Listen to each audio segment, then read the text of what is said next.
immense plaisir d'avoir un contact privilégié avec des gens du monde entier, mais aussi avec ses propres étudiants. Cette modification de concevoir l'enseignement apporte énormément de satisfaction à l'enseignant qui hésiterait un petit peu à se lancer dans l'aventure.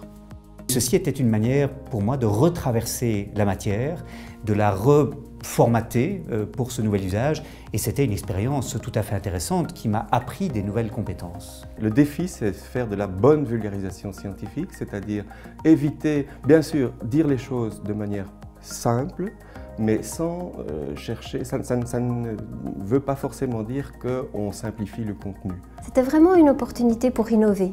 Dans le cadre d'un cours que nous donnions depuis plusieurs années, qui existe depuis toujours, j'ai envie de dire, dans le cursus à l'université. Et donc c'était la possibilité de vraiment en gare monter dans le train d'un changement en matière pédagogique.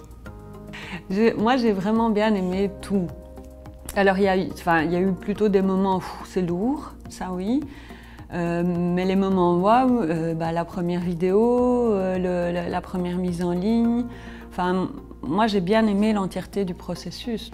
Les moments où les vidéos sont prêtes à être diffusées et qu'elles sont diffusées et que, alors soit il y a eu des applaudissements dans l'auditoire, c'est là que les gens disent waouh, et évidemment moi aussi en disant là on a réalisé quelque chose qui correspondait au projet et c'est sympa. C'est une expérience vraiment très gratifiante. Et la gratification existentielle que l'on n'a pas toujours auprès du public des étudiants de chez nous, eh bien en quelque sorte on l'obtient ailleurs par des gens qui prennent le temps véritablement de s'intéresser à ce qu'on leur apprend. Et j'ai vu, vraiment, et mes collègues aussi l'ont vu, une très grande...